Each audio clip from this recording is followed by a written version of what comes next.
Welcome to Inside Startup Investing, the only podcast where you can invest in every guest. On this episode, I will be speaking with the president of Forestry, Dr. Cathy Key. Forestry is an incredible company that is actually not raising for their business, but rather they are providing an opportunity for you to invest in a harvest of trees, that's right, trees, that they are planting, which can both offset your carbon footprint and over a 10-year hold period could generate upwards of a 3 to 5x return for investors. So wait a second, what is this all about? Well, in this episode, you're going to hear from a crowdfunding pioneer and a team that is helping to make this world a little bit of a better place. You see, since 2016, Forestry has been raising a round of Reg CF capital every year, allowing individual investors to get into the latest vintage of Empress trees that the team is planting. To date, they have planted over 6,000 acres of trees, which is unbelievable.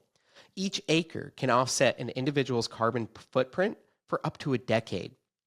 The power of the Empress tree is the fact that they grow within 10 years to over 60 feet tall and will regrow 5 times over from their stump. The likes of an oak tree could take north of 50 years to do the same. With their unique business model of working with farmers, Forestry is able to profit share with farmers, their own company, and the investors, providing strong returns to all three constituents, all the while solving for a growing lumber shortage and need for more carbon sequestration. If you're interested in investing outside of startups and are looking for a strong potential investment return, this is a company for you. So with that, let's get on to the show and welcome Cathy. Dr. Cathy, thank you so much for joining us here today. Oh, great to be here, Chris. So I look at you as one of the kind of pioneers of, the Reg CF community round fundraising ecosystem, and that you've been doing these fundraisers for many years now. And I think it's such a unique and interesting concept, to be honest with you. So for those who don't know, how did Forestry come about? And tell us a little bit more about exactly what is Forestry. Okay, great. Well, thank you, Chris. We have been around the crowdfunding space really since its inception. So I've been with Forestry since 2015, and I have an anthropology background. I have a PhD in anthropology. And I'm also, a bona fide card-carrying tree hugger. I mean, the environment is so important. And I was working as a business consultant to companies committed to making a difference with climate change. And I met Wendy Burton, who's the founder of Forestry, and she started sharing with me about this amazing tree called the Empress tree. So if you haven't heard of the tree, it's one of the fastest growing trees in the world. And just to give you a sense of it, if you think about a tree that you might know well, like a cedar or a fir tree or, any tree you commonly find around, you're looking at a tree that's going to take at least 30 years. I mean, if you talk about an oak tree, more like 60 years to reach maturity. The Empress tree reaches maturity in just 10 years. And this gives you an idea. This is what Wendy showed me way back. She's like, this is it. This is an 8-year-old Empress tree. And it completely fills the screen. It's way bigger than me. And so super fast growing. And I thought, well, that's very, very interesting. She said, but here's the thing, Cathy. When you cut the tree down, it regrows without having to replant. So if you're a tree hugger like me, I live in British Columbia. Forestry is our headquarters are in California. I live in beautiful British Columbia. We have trees everywhere. We have a lot of beautiful native forests, and we really don't want to take any more of our wood from those beautiful forests. We want to leave them be. So you can grow the Empress trees to produce wood, and when you cut them down, they'll regenerate new trees. And I'm like, this is amazing. This is definitely the kind of company that, I could give my full heart and life to, which is what I've done. I've been, sharing Forestry, as you said, now for, 8 or 9 years, done a lot of crowdfunding. And what was interesting, though, about the inception of Forestry and the crowdfunding side was, at the beginning, when we were talking to advisors about this thing called the Eco Tree program that we created, which I can share about more in a bit, they said to us, oh, look, the easiest way to raise money is to go to the accredited investors. Go and get yourself the big checks, go to accredited investors, which is great. I mean, I love accredited investors. It's really great to work with those big check sizes. But what our community was saying to us was, well, why can't I invest? Why can't I be part of this? Why is it only people who are already wealthy that are allowed to participate in really interesting things and companies like World Tree? Which is what got us onto the crowdfunding route and why we're still here. Tell me a little bit more about where are you planting these trees? How are you acquiring the property? How much property does it take to grow the amount of trees you want to grow? Let's start there. All right. So where we grow the trees, so we grow really in 4 primary growing regions. So in the United States, we focus in the southern United States, so Alabama, Georgia, northern Florida, Mississippi, Costa Rica, Mexico, and Guatemala. And we work with smaller, we think of them as smaller farms. And how this works, so World Tree isn't acquiring any land. Okay? So what we do is every year we bring in a group of investors, and we use that investment capital to recruit farmers. So these are growers in those growing regions that have maybe 20 acres of land. Usually, one of the Alabama farmers said to me, we can only grow rocks and trees here, so I might as well try growing these trees. So this underutilized land, generally about 20 acres, we give the trees to the farmers. They're providing the land, they're taking care of the trees, we're training them, we're visiting with them. And then at the end of the 10 years, when the trees are big, like I just showed you, we harvest them and share out the profits with our investors and our farmers. That's fascinating. So you're not paying like a lease or anything on the land. You're quite literally utilizing the land, paying to help them plant it and whatnot and get the seeds. And then after that 10 years, when it's harvested, they share in the profits of it all. That's right. So one of the questions that I get asked sometimes by people who are sort of thoughtful about the investment are like, okay, well, this actually looks like a fairly low amount of, it's a fairly low investment for what the potential is. How does that work? And it's because our investors are putting in cash.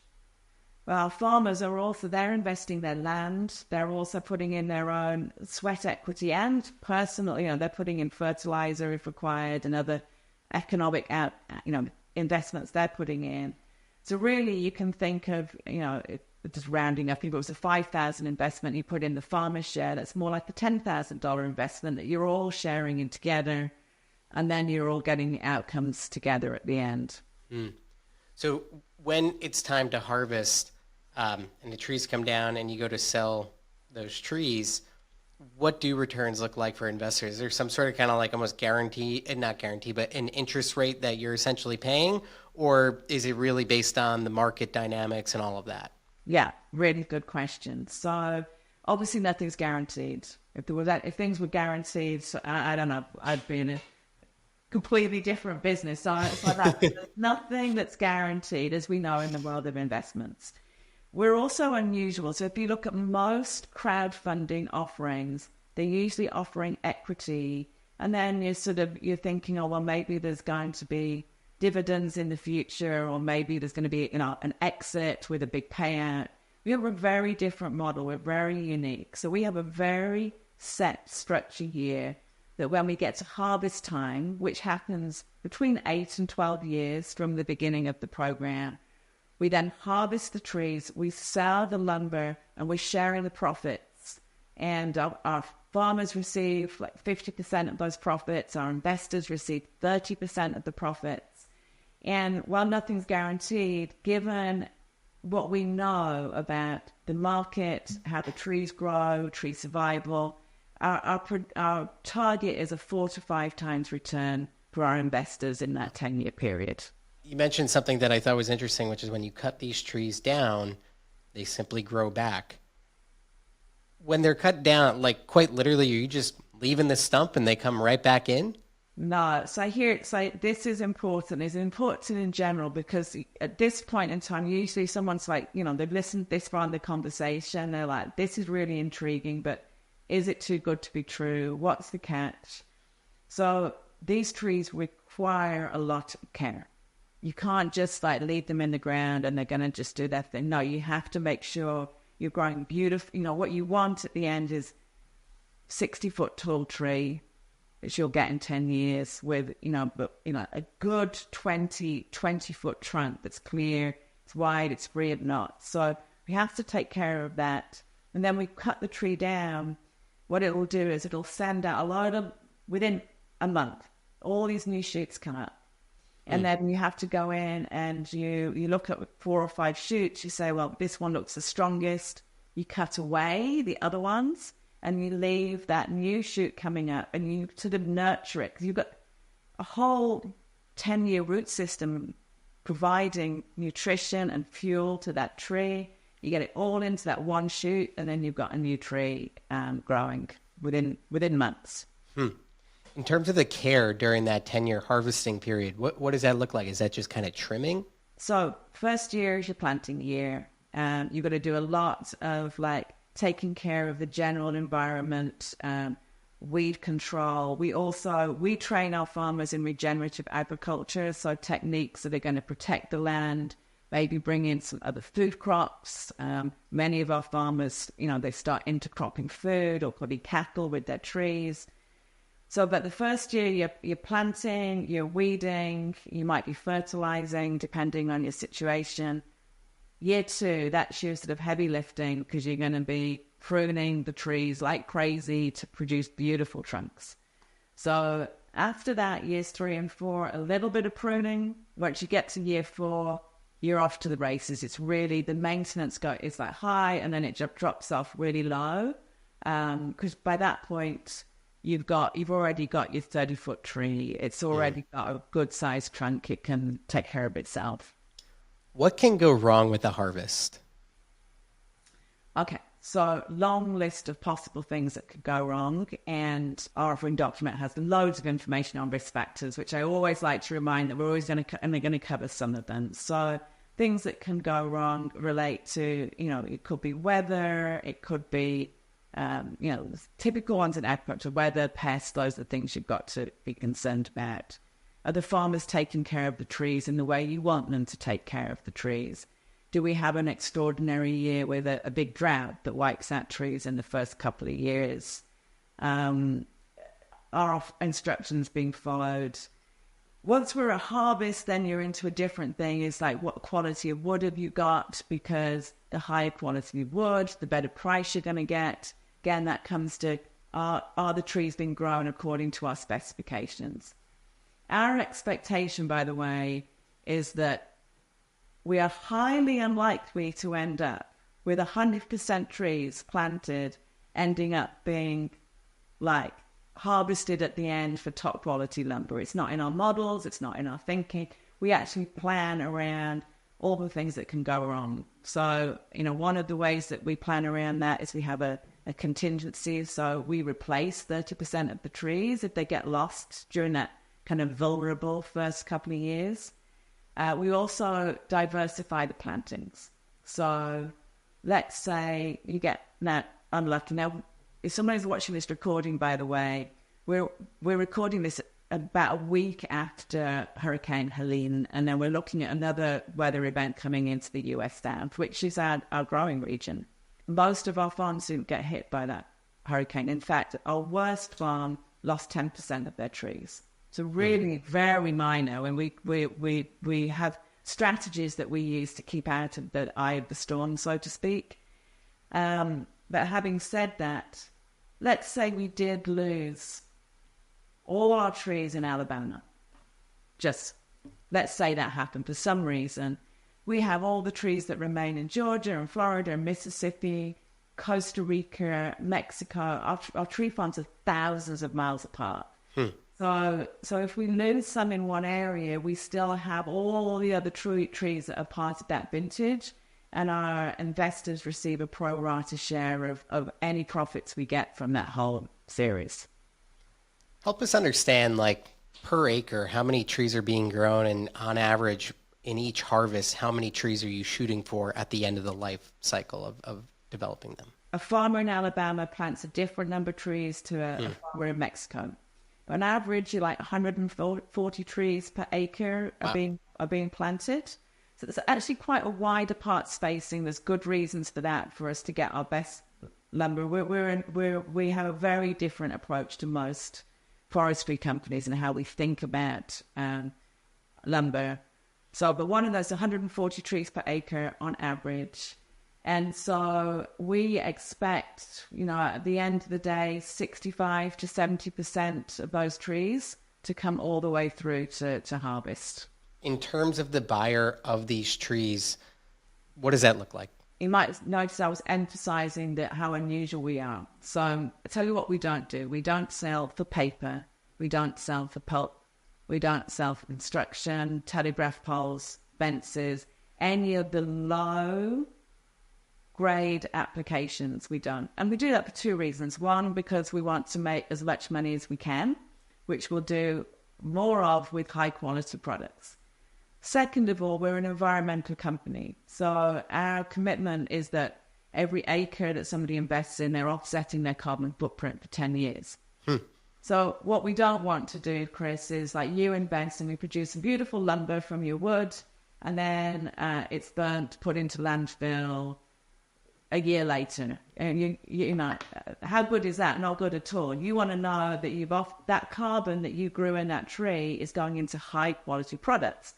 So what does that look like? I'm not in here. There we go. So this is an example. So this beautiful guitar. This guitar is actually made from Empress wood that we harvested in Plains, Georgia, from President Jimmy Carter's Empress trees. Wow. It's a pretty cool story. We made a whole bunch of musical instruments from his wood and ended up getting played by some great musicians and celebrating his birthday and his accomplishments. Guitars is one example. Furniture, cabinets, water application. So this piece of wood here, it's super, super light. It has the highest strength to weight ratio of any commercial wood. Plus, if you went and put this piece of wood in a bucket of water, if you could hold it down, it's very buoyant, and left it there for a week, it's not going to warp, it's not going to rot, it's not going to change shape. Now, I ask you, if you've ever left a few planks of wood, maybe you've got some pine and you've left them in your yard for, you forgot about them, you came back to it a month later, that pine is like bent. Because of these properties, it makes it excellent for marine applications, boats, waterboards, paddleboards. And the other thing that it does really beautifully is you can veneer it to 1/32 of an inch. And you can make those veneers look like anything you want. So it starts off blonde like this, but this is a veneer application. You can turn it into this beautiful chocolate brown color or any color that you want. So many, many, many applications, very versatile. You mentioned that you've been here since 2015. How many acres have been planted since kind of the beginnings of World Tree? And can you talk about some of the returns and success stories you have had with past vintages? Yeah, so we're now at over 6,000 acres planted with 300 farm locations. So we began, sort of the idea for the program began in 2015. We've started planting in 2026, very small amount. I mean, this was basically friends, family, community, people who were inspired to participate. We did a small planting then, a little bit more in 2017, and then I think our first crowdfunding was started 2018, getting into the crowdfunding space, and that's really allowed us to grow in the way we have. So our first harvest of our own will be in about 2 years' time, and meanwhile, we're harvesting Empress trees from other people like Jimmy Carter, people who have been like forethinkers in the space that planted trees. They let us come in and harvest. It gives us a supply that we can use, building our customer base. We pretty much got our customers lined up now for our first couple of years of harvests, and we can continue to do that and do that for our future harvests as well. Well, I thought it was interesting in looking at some of your offering materials, you talk about the demand for lumber quadrupling by 2050. From a macro perspective, can you talk about what's driving such growth in the need for lumber? Yeah. First of all, like all things, it's complicated. So we're going to kind of boil it down to some simple items. So the primary drivers that we're seeing, is deforestation and climate change. And I think pretty much everyone that I speak to can relate to how climate change is putting incredible pressure on our forests. So here in British Columbia, where I live, how that manifests itself is we've seen disease on trees and we've seen forest fires. In other areas, it's drought. Other areas, it's storm damage. So there's some very, very important tree species that include cedar, redwood, ash, and birch that everyone's familiar with. And, you look around and you will find products in your home that are made from these different tree species. We love wood. It's great.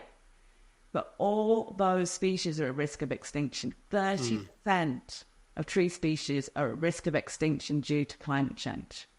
So you've got to kind of map this out. So demand is going to quadruple, but we're actually now losing trees because of climate change, deforestation. Forestry companies tend to be pretty good. They'll plant a tree, with the harvest tree, they'll plant a tree, but those trees are taking 30 years to grow, not 10 years. And they're subject to these climate issues. So they're not solving the core problems. So that's what we see as the main drivers, and where we see, this is like a potential threat for us all, but it's also it's also an opportunity from a business perspective. It's an opportunity. In terms of the current harvest, right? So when you invest in World Tree, you're investing in a specific harvest period, right? It's kind of like, or a different vintage, I think you say. So when you invest in the current round of funding, this upcoming vintage, what are the plans in terms of where things are going to be grown? Yeah, really good. So at this point, we're the largest grower of Empress trees in North and Latin America, by the way. Wow. And we have more data on our trees. We have 30 different varieties we grow. We've got tons of data.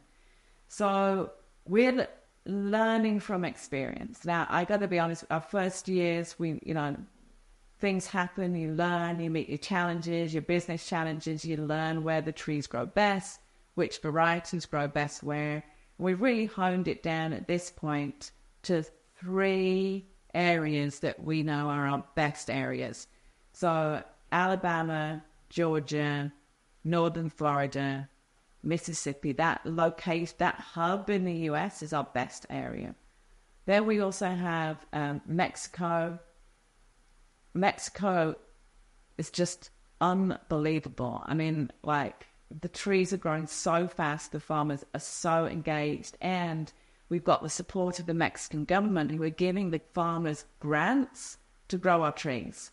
So the farmers are doubly incentivized to be in the program. And then we have Costa Rica, where the trees I'm talking like 20-foot trees within 6 months of planting. It's like, you see it just blows your mind. Even now, I've been doing this for years, and I get the photos from our forestry team. I'm like, are you kidding me? That's even bigger than the last time you showed me. So, yeah, that's where our focus is for our, we call it our 2024 vintage. It's what we're raising capital for now. Those trees will get planted in those growing areas. We might do a little bit in Guatemala, but probably very, very small, because there's just certain locations there that we've pinpointed that work. In doing this for, so many years now, I guess you're 8 years in planning, in addition to figuring out kind of the right locales and species, what other major learnings have you had along the way that are helping you really kind of optimize how you go through this process? Every time we've gone into a new country, it takes 2 or 3 years to really figure out everything that you want to figure out. So that's what's the best variety of the tree, who are your best nursery partners, what are the logistics going to be, and what are the cultural things in that environment that make a difference. So I'm going to tell you, the cultural landscape in the southern US is very different to the cultural landscape in Costa Rica. What's important to them, what's going to motivate them. In Costa Rica, they love putting the food crops with the trees. So one of the things that we've learned over time is the importance of educating and showing them like how they can, grow other crops. The other thing there's really a change since the beginning. So at the beginning, as an environmental company, our focus was really on carbon sequestration because the trees grow so fast, massive amounts of carbon. Over the time, though, regenerative agriculture has become more important.